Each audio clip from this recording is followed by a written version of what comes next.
ভারতের উত্তরপ্রদেশে 7 বছরের শিশুকে স্কুলের শিক্ষকের নির্দেশে চর থাপ্পড় দিতে হয় দেয়।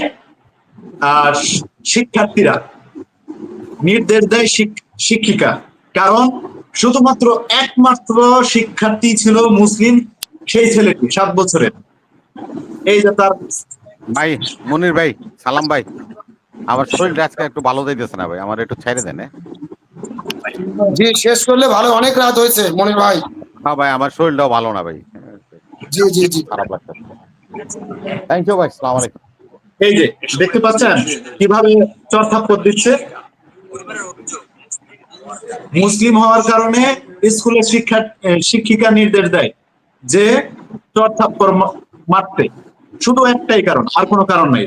তারপরে হিজাব কাণ্ডে কর্ণাটকে যে ঘটনাটা ঘটেছিল, ভারতে নারীরা স্কুল কলেজে হিজাব পরে যেতে পারবে না। তারপরে সেখানে তার পরবর্তীতে বলেছিল আরেক জায়গায় ভারতের মুসলিমরা নামাজরত অবস্থায় পুলিশের কর্মকর্তা এসে লাথি মারতেছিল। এই যে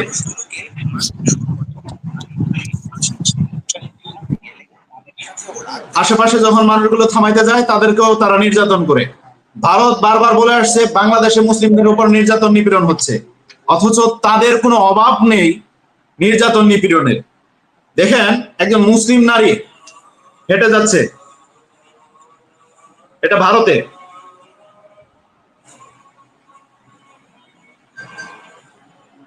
শুধু তাই না, আমি আরেকটা ফুটেজ দেখাচ্ছি।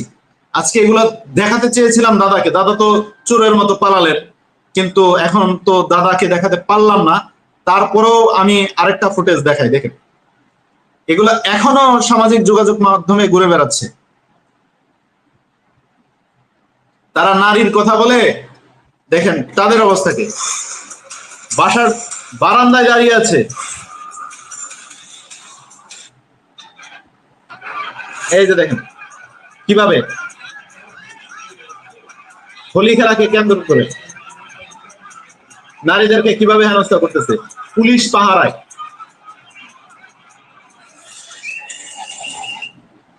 এই হলো তাদের চরিত্র। আরেকটা লাস্ট ফুটেজ দেখাবো, এটা এই জন্যই দেখাবো, এবার তারাবিরত নামাজরত অবস্থায় মসজিদের গেট ভাঙার জন্য দেখেন কি নিছে, কাঠের টুকরো বিশাল বড়। ওই যে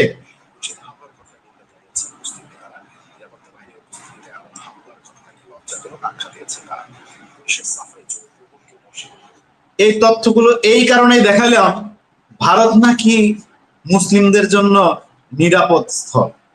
দাদা থাকলে ভালো হইতো, ভারত মুসলিমদের জন্য নিরাপদ স্থল না, সেটা হলো একটা নির্যাতন নিপীড়ন করার একটা আক্রা বলা যায়। শুধু তাই না, সেটা রিমান্ড খানাও বললে ভুল হবে না। দেখেন ভারতের সব থেকে প্রভাবশালী কয়েকজন নেতা, বিশেষ করে অমিত শাহ, তারপরে শুভেন্দর বাবু, যোগী আদিত্যনাথ, এরা প্রকাশ্য ঘোষণা দেয় মুসলিমদেরকে নির্যাতন করার জন্য। যোগী আদিত্যনাথের ঘোষণায় যেমন শেষ পর্যন্ত বাবরি মসজিদকে শহীদ করে মন্দির বানানো হয়েছে, এই যোগী আদিত্যনাথ বর্তমানে যেখানেই সুযোগ পাচ্ছে মুসলিমদেরকে মসজিদ ভেঙে তারা খুঁজছে শিখ লিঙ্গ। এটা শিখ লিঙ্গ মানে আমরা তো বুঝি আসলে কোন লিঙ্গ তারা খুঁজছে। তাদের প্রভুর কত লিঙ্গ কোন জায়গায় হান্দায় আছে, ঢুকে আছে, সেটা তারা খুঁজছে। সেটা হলো মুসলিমদের মসজিদের নিচে। বারবার মসজিদ গুলো ভাঙছে, ভাঙা তারা খুদা খুদা সেখানে মানে দেখার চেষ্টা করছে। এই হলো তারা মুসলিমদেরকে আপ্যায়ন করা, সুখে রাখার চিত্র। মুসলিম নারীরা যখন কোন স্কুল কলেজে পড়াশোনা করে তাদেরকে উত্তক্ত করার জন্য শিক্ষকরাই নির্দেশ দেয় শিক্ষার্থীদেরকে, ছাত্রদেরকে, যে তাদের সাথে তারা যেন এই উত্তক্ত কাজগুলো করে। শুধু তাই না, মহারাষ্ট্রের একটি ঘটনা আমি বলছি। আজ থেকে 3 মাস আগে এক শিক্ষক ঘোষণা দিয়েছে, একজন নারী মুসলিম শিক্ষার্থী ছিল, সে স্কুলে কেন সে পর্দাপুশিদার সাথে এসেছে, হিজাব পরে এসেছে, কিন্তু মুখটা খুলে রাখিয়েছে, কেন সে মাথার স্কার্ফ ফেলে আসলো না হিন্দু নারীদের মতো, সেই জন্য তাকে ওখানে বলে দিয়েছে, পুরুষ যে শিক্ষার্থী যারা ছিল তাদেরকে বলে দিয়েছে এর সাথে সবাই প্রেম করবি, জোর করে হলেও প্রেম করবি, এর হিজাব তারা টেনে সরিয়ে ফেলবি।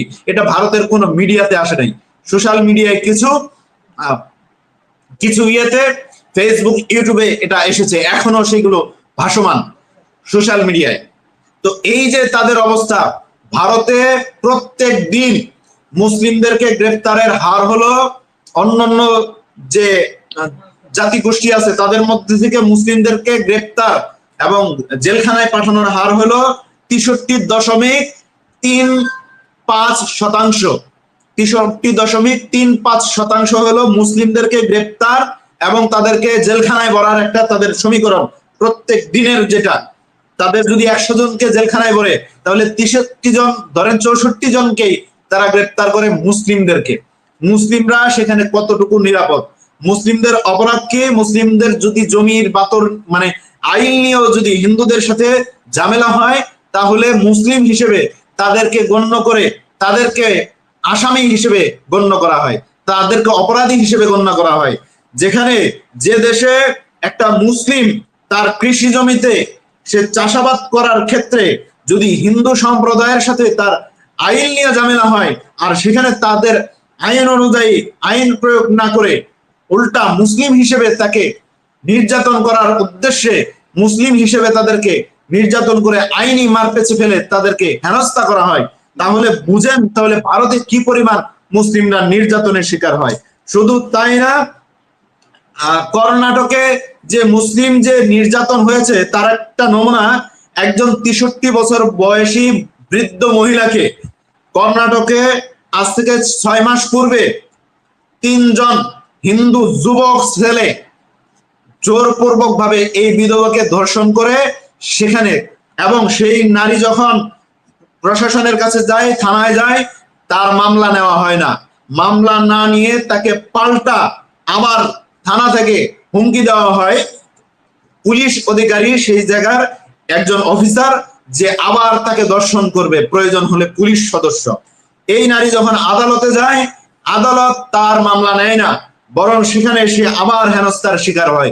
আদালত প্রাঙ্গণে তার গায়ে থেকে যে ওড়না ছিল সেটা টেনে খুলে ফেলা হয়, গায়ে বোরকা ছিল বোরকা টেনে ছিঁড়ে ফেলা হয়।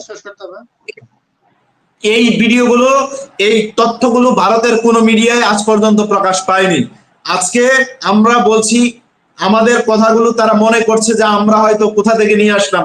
আজকে ভারতে মুসলিমদেরকে নির্যাতন নিপীড়ন করা হয় আর উল্টো খুঁজে দেখে বাংলাদেশে আছে কিনা।